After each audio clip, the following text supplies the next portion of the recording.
Let me ask you something, and I want you to be honest with yourself when you answer this.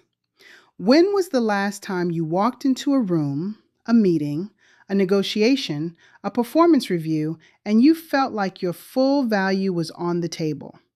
Not what they allowed you to present, not the version of you that makes everyone comfortable, your actual, full, unedited value.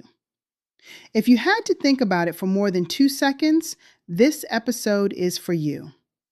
Welcome back to Rise and Thrive. I'm Shay Blackman, DBA candidate in organizational leadership, and for over 20 years, I've been in the trenches of HR leadership across automotive manufacturing, healthcare, and professional services, transforming the way organizations think about culture, leadership, and the people who actually make things work. And if you're new here, this series is our weekly strategy session built specifically for professional Black women who are ready to lead with clarity, confidence, and unapologetic purpose. This is not a motivational pep talk. This is your blueprint. Today, we're returning to Chapter 1 of my book, Rise and Thrive, a Black woman's blueprint for leadership excellence, and we're going deeper into understanding your value proposition. Now, we explored the foundations earlier in this series, but here is why we're revisiting it. Because the professional landscape for Black women is shifting fast, and in 2026, knowing your worth is no longer just nice career advice. It is a survival strategy. We are watching companies restructure, seeing DEI programs quietly dismantled, and witnessing hiring freezes that disproportionately impact the very pipeline meant to diversify leadership. And in the middle of all of that turbulence, too many talented, qualified Black women are doing what Alice Walker warned us about. They are giving up their power by convincing themselves they do not have any. So today, we are not just reviewing a chapter concept. We are rebuilding your relationship with your own power. Stay with me. All right, let's get into the framework. In Chapter 1 of Rise and Thrive, I outlined that your value proposition as a Black woman leader is not a single trait. It is an ecosystem of strengths that operate together. And here is what I have learned over 20 plus years of working inside organizations. The leaders who thrive are not the ones with the most impressive resume. They are the ones who can clearly articulate what they bring to the table and why it matters. And for Black women, that articulation has to be specific and intentional because the professional world is not always going to do that work for you. So let's break this into 4 pillars that I explore in the book. And I want you to really sit with each one. Pillar 1, your perspective advantage. In the book, I reference Maya Angelou's observation about being able to see the entire room and the future. That is not just a beautiful quote. That is literally what research on dual minority leadership reveals. When you navigate the world as both a racial and gender minority in professional spaces, you develop a level of environmental awareness that most of your peers simply do not have. You read rooms faster.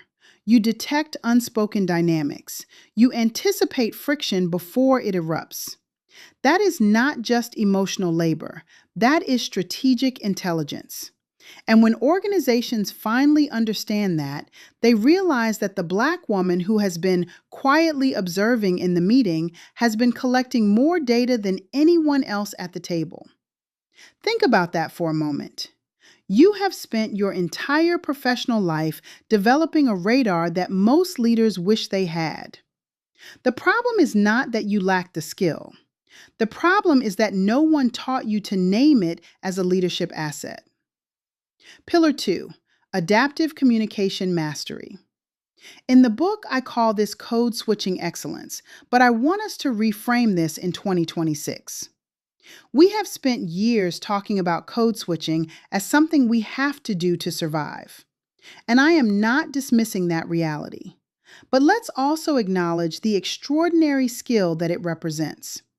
The ability to adjust your communication style across cultural contexts, to modulate your delivery for different stakeholders, to translate complex ideas into multiple frameworks that different audiences can grasp.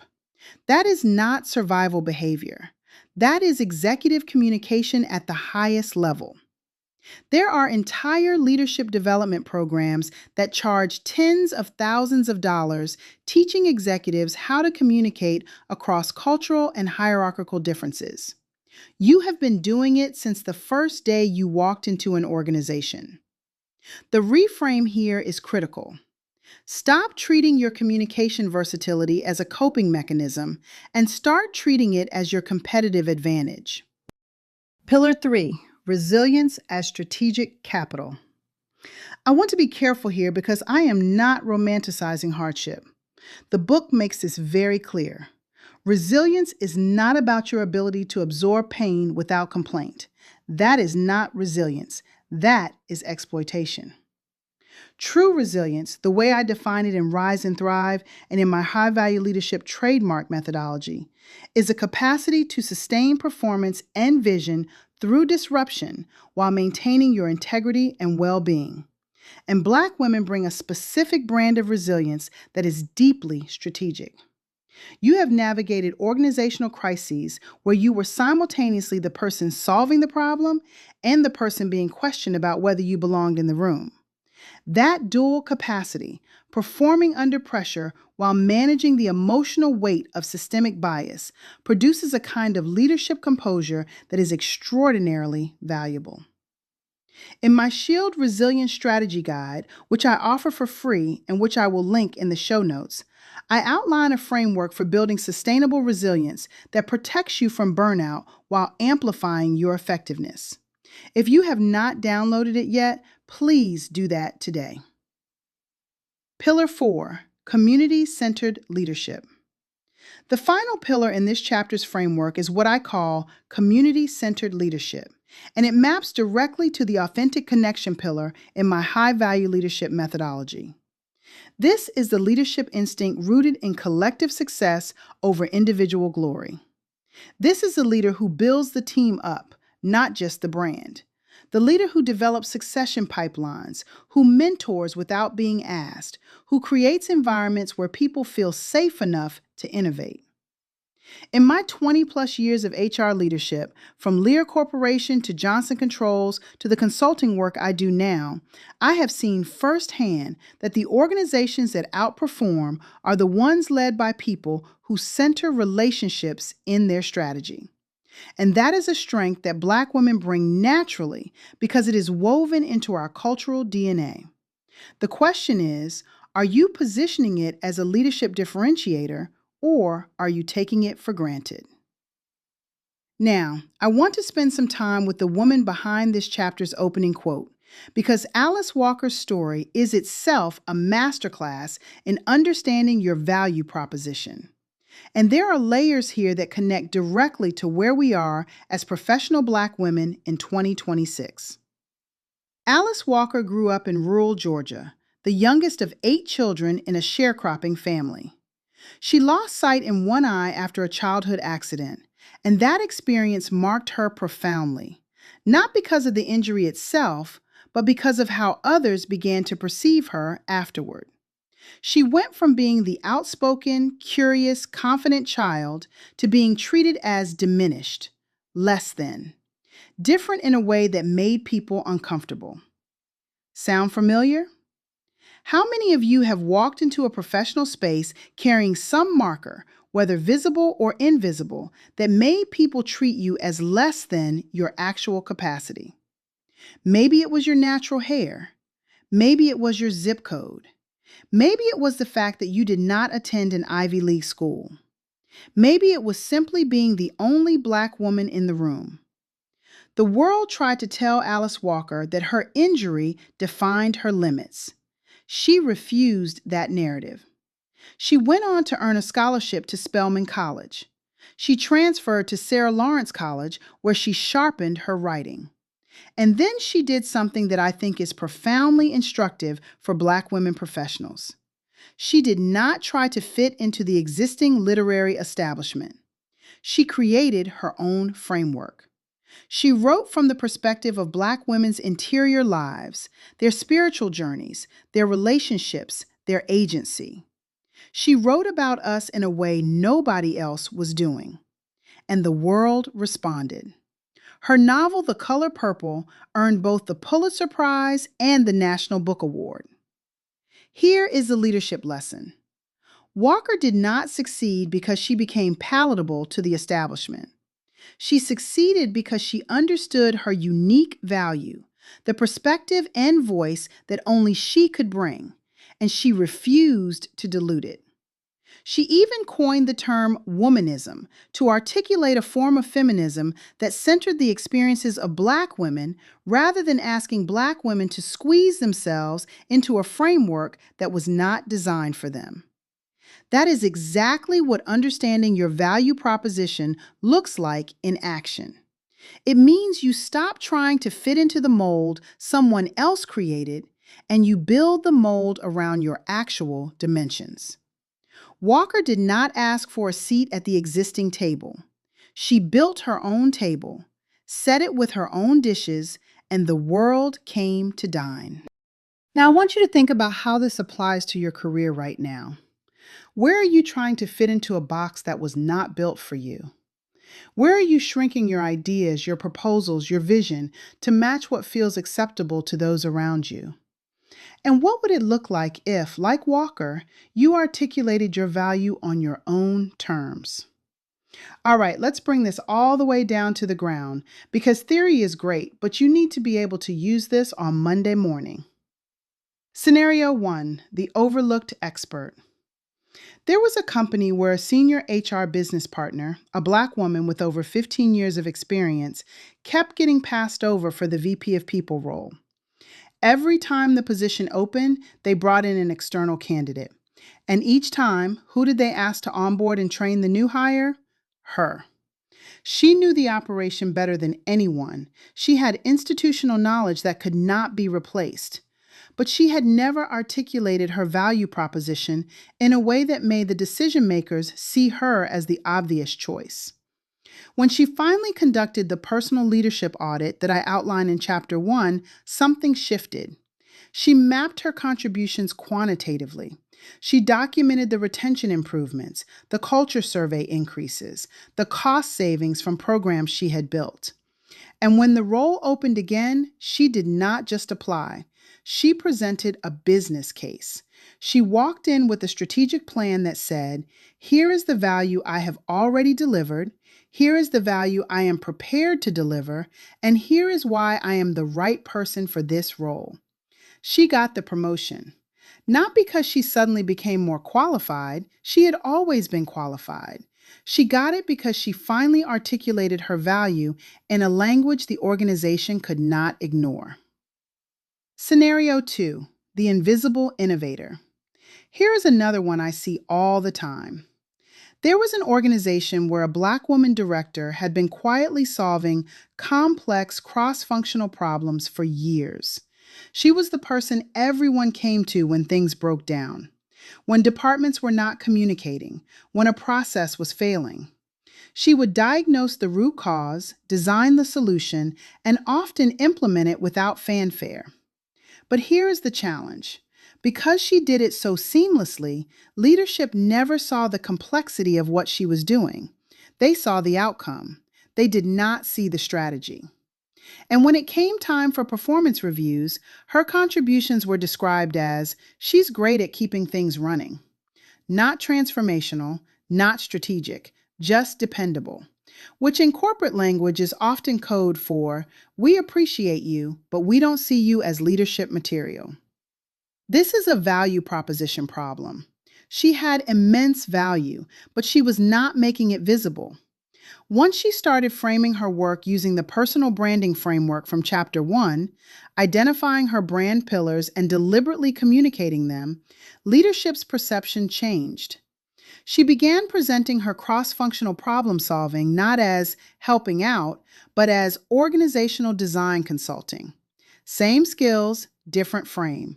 Entirely different career trajectory. And that is the core message of this chapter. Your value does not change, but how you frame it, how you communicate it, how you position it, that changes everything. All right, I promised you actionable strategy, so here it is. I want you to do something this week that I call the Power Reclamation Audit. This builds directly on the personal leadership audit and the leadership identity statement exercise from Chapter 1, but it is designed for this specific moment where Black women are being asked to do more with less recognition. Step 1, the evidence inventory.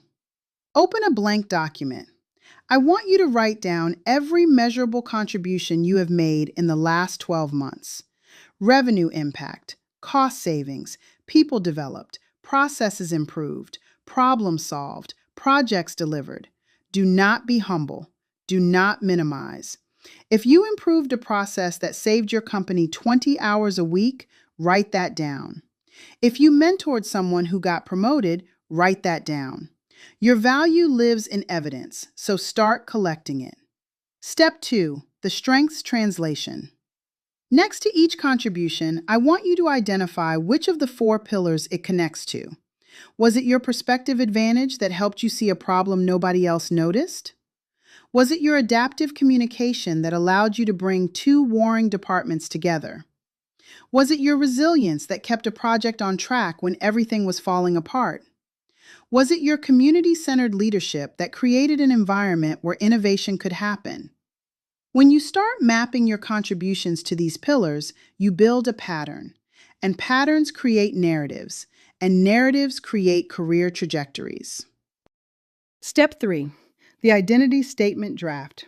Finally, using the leadership identity statement structure from the book, draft or revise your statement. Remember the framework: identity foundation, value integration, impact declaration, purpose connection. And here is the key.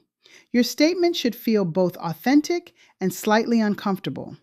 If it does not make you a little nervous to say out loud, you are probably still playing small. Push past the discomfort. That is where your real power lives. I want to give you one more tool before we close the main content. I call this the mirror practice, and it draws directly from something Toni Morrison once said about the function of racism being distraction. She said it keeps you explaining over and over again your reason for being. And that observation applies perfectly to the value proposition conversation. So many Black women spend their energy proving they belong instead of demonstrating what they bring. The mirror practice flips that. Every morning this week, before you walk into work, whether that is an office, a virtual meeting, or your home office, I want you to say your leadership identity statement to yourself, out loud, in the mirror. I know that might sound simple, maybe even a little awkward, but here is the psychology behind it. When you repeatedly articulate your value in your own voice, you create neural pathways that make it easier to articulate that value in high-stakes moments. You are literally rehearsing your power so that when the meeting, the negotiation, the performance review arrives, your value proposition is not something you have to reach for. It is already on your lips. Alice Walker did not write The Color Purple in a day. She practiced her craft over years. She rehearsed her voice in poems, essays, short stories. By the time the world was ready for that novel, the voice was already fully formed. Your leadership voice works the same way. Practice it daily, and when the moment comes, you will be ready. Let me bring this all together. Alice Walker told us that the most common way people give up their power is by thinking they do not have any. And today, we have dismantled that lie piece by piece. Your perspective advantage, your adaptive communication mastery, your strategic resilience, your community-centered leadership. These are not just nice qualities. These are leadership assets that organizations need, especially in 2026 when the world is more complex, more volatile, and more in need of the kind of nuanced, human-centered leadership that Black women are uniquely positioned to provide. Your power did not disappear.